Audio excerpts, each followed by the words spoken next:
When God becomes flesh and lives among mankind, what suffering does he experience in the flesh? Does anyone truly understand?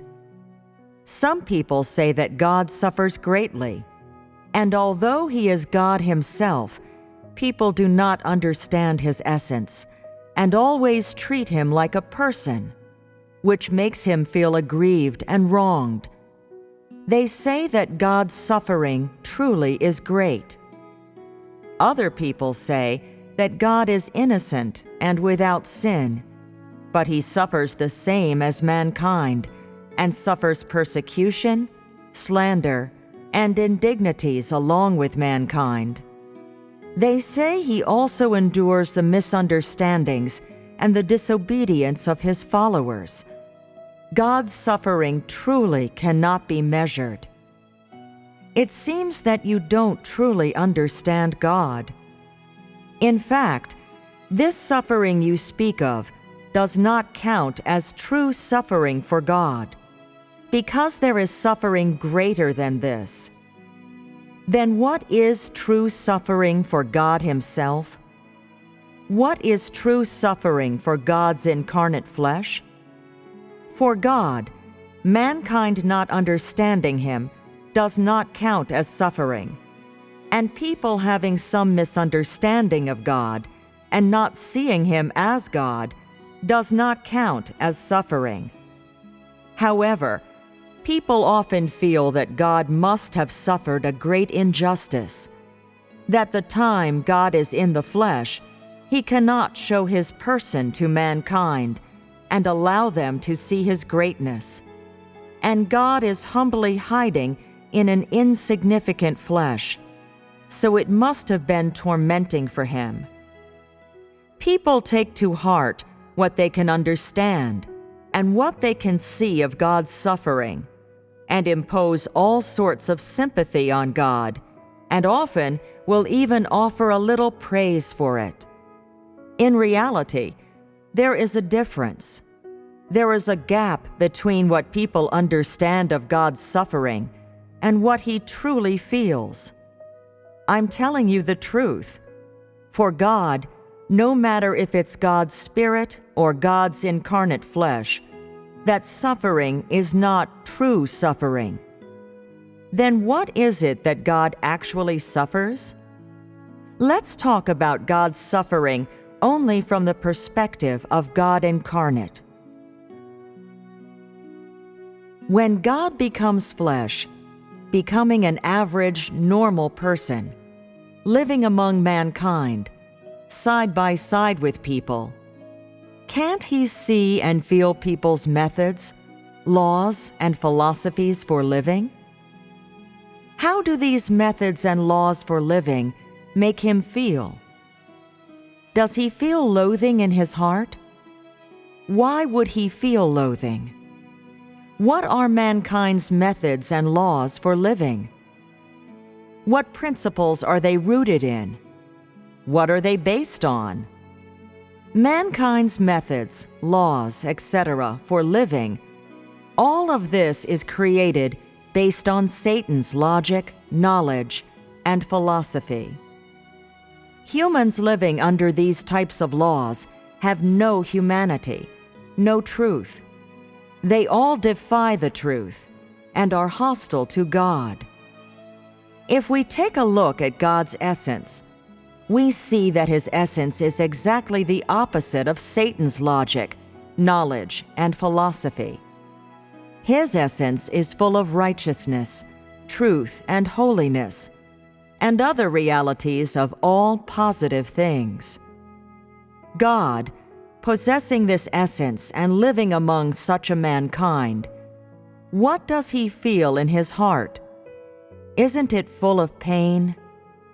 His heart is in pain, and this pain is something that no person can understand or realize. Because everything that he faces, encounters, hears, sees, and experiences is all mankind's corruption, evil, and their rebellion against and resistance to the truth. All that comes from humans is the source of his suffering. That is to say, because his essence is not the same as corrupt humans, the corruption of humans becomes the source of his greatest suffering. When God becomes flesh, is he able to find someone who shares a common language with him? This cannot be found among mankind.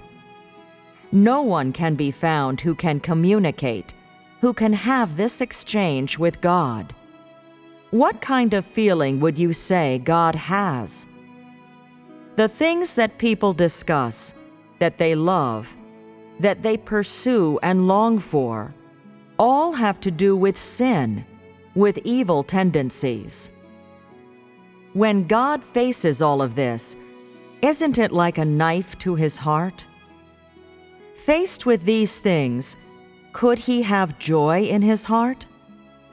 Could he find consolation? Those who are living with him are humans full of rebelliousness and evil. How could his heart not suffer? How great really is this suffering, and who cares about it?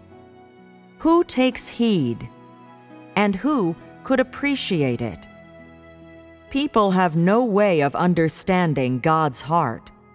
His suffering is something that people are particularly unable to appreciate, and humanity's coldness and numbness makes God's suffering even deeper.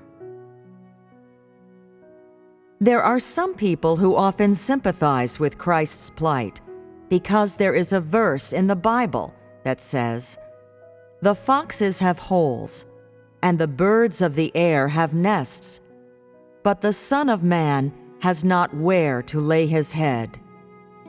When people hear this, they take it to heart and believe that this is the greatest suffering that God endures, and the greatest suffering that Christ endures.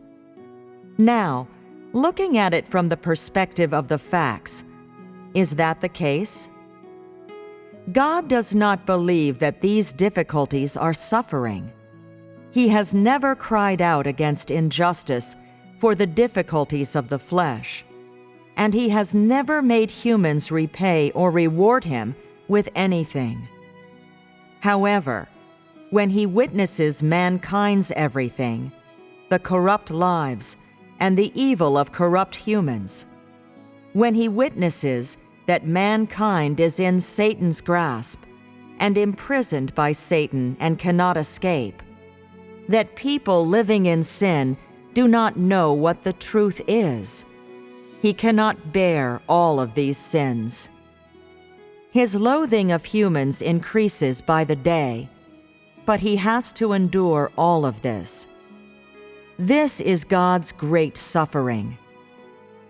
God cannot fully express even his voice or his emotions among his followers, and no one among his followers can truly understand his suffering. No one even tries to understand or to comfort his heart.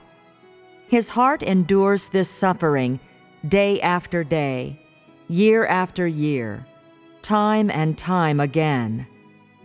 What do you see in all of this? God doesn't require anything from humans in return for what he has given.